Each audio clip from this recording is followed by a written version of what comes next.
welcome everybody out to sea. Here we are. Got a little live loop going here. Little DADGAD tuning. So day 7, no alcohol. Sticking with it. And today, you know, while not drinking is every day is a small victory.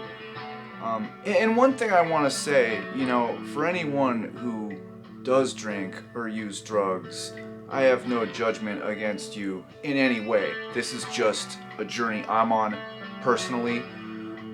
Just want to put that out there.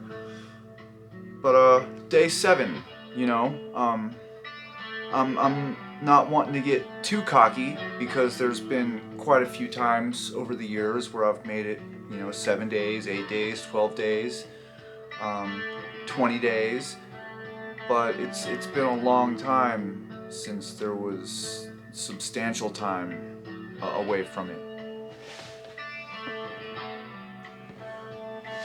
But something going on today regarding the upcoming Suboxone detox. Today, you know, I've had something happen to where I'm doubting myself. I'm having second thoughts. This light on this delays bright. Anyways,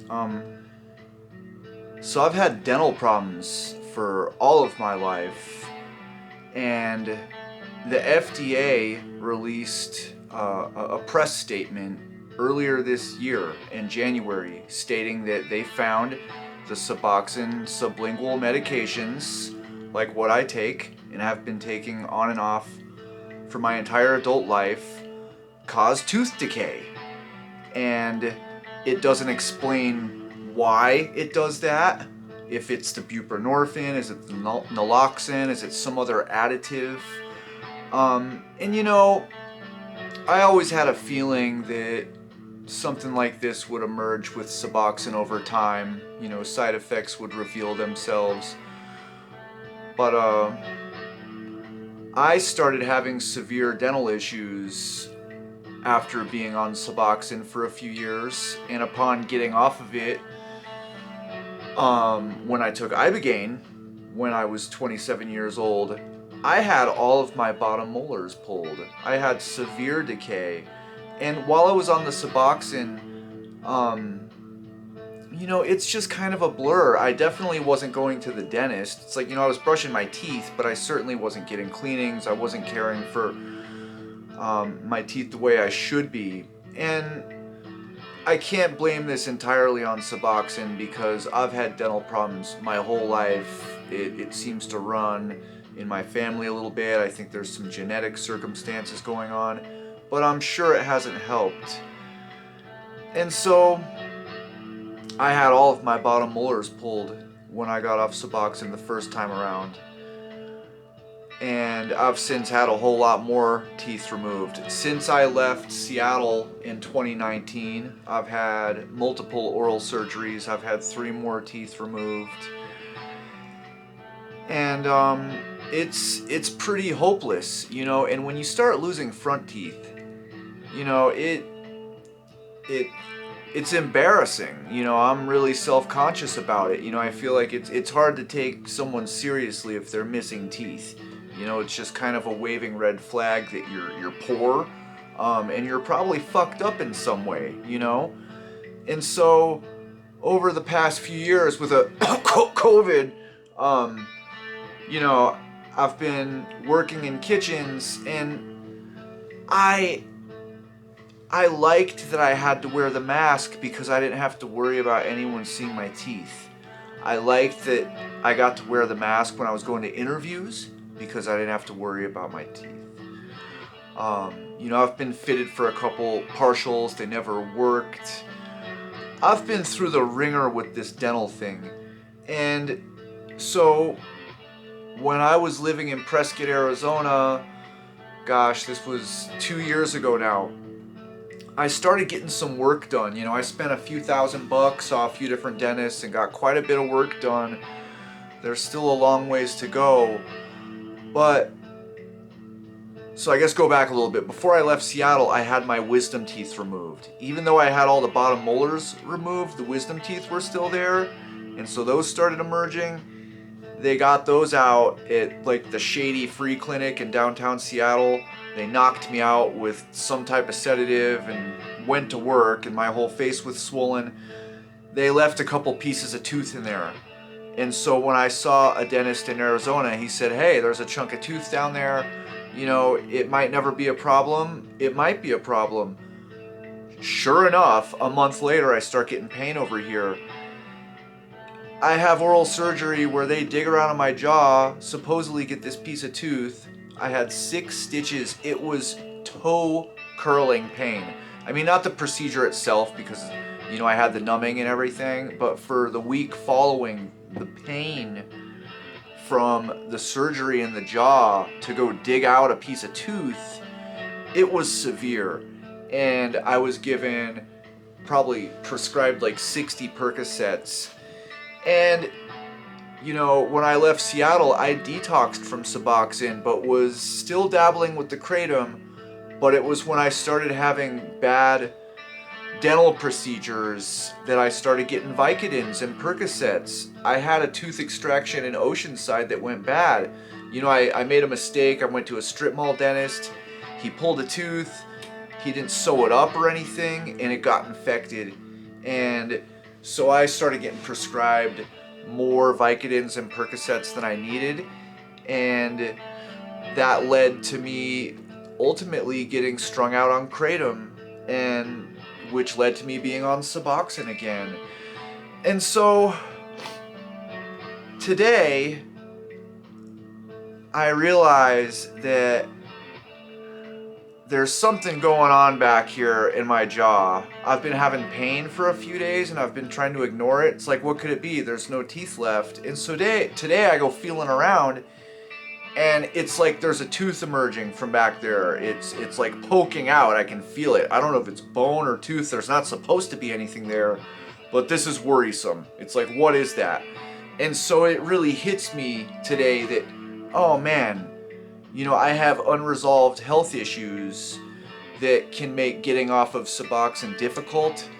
You know, I'm anticipating I'm going to have all of my teeth pulled because I've been quoted upwards of $30,000, $40,000 to get my teeth fixed, and it's just money I don't have. I can't afford it.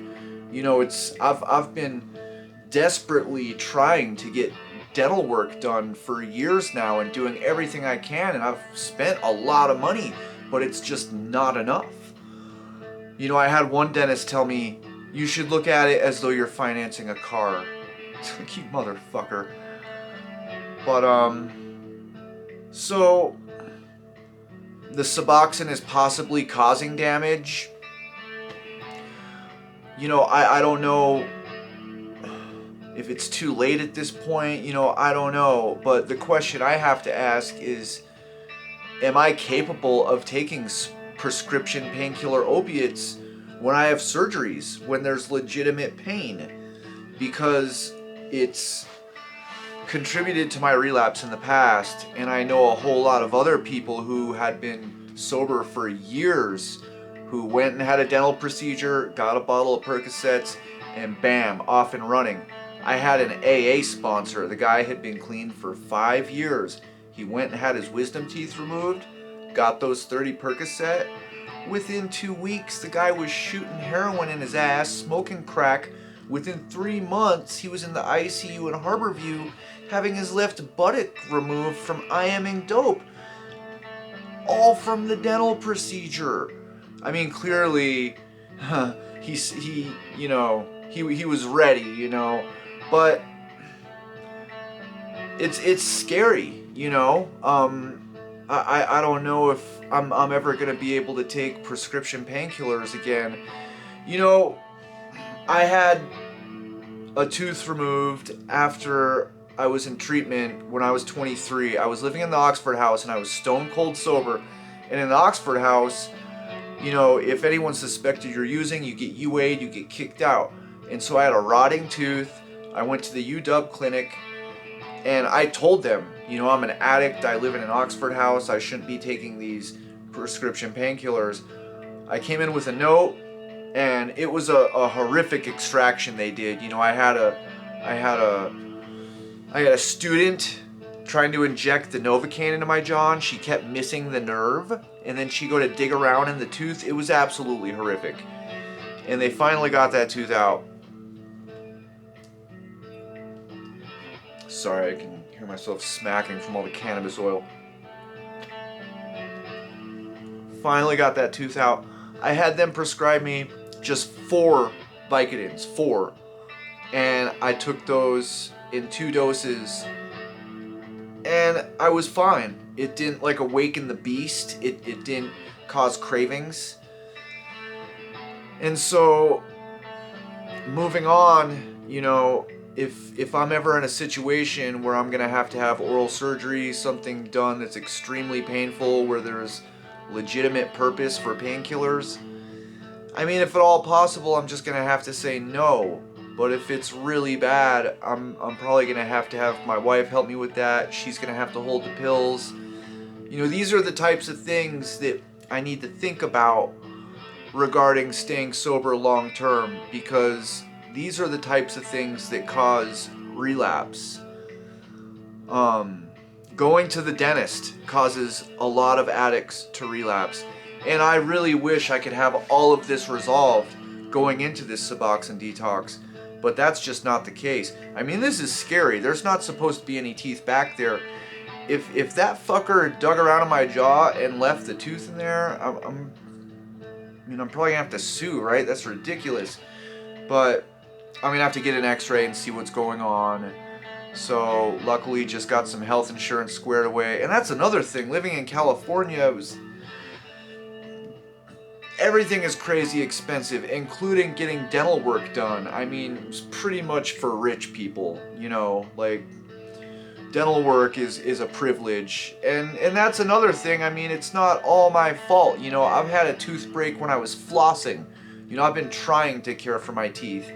And part of it is being in subjective poverty. You know, I can't just go and drop 10, 20 grand at the dentist just like that. So anyways, those are the thoughts I'm having today regarding moving forward with the Suboxone detox. Is it realistic? You know, am I gonna get off of it and be weak and vulnerable and have some dental problems arise and go get surgery and take some Vicodins and end up back on kratom again? You know, those are just the thoughts that are going through, and so I'm having to plan for, you know, how am I gonna deal with this? And I think the answer is, if at all possible, don't take them at all. And if I do only have a few prescribed, tell them the situation. Like, I can't handle these, you know. I'm an opiate addict. And, you know, there have been times where I've told the dentist that, like, I can't handle these, I'm an opiate addict, and they still just prescribe me a full bottle of pills. I think some people are just truly oblivious. You know, I think there are some medical professionals that are truly oblivious. But anyways, much love, everybody. I hope everyone's doing all right. And again, any questions, comments, just need someone to talk to about addiction, I'm open. Peace, everybody.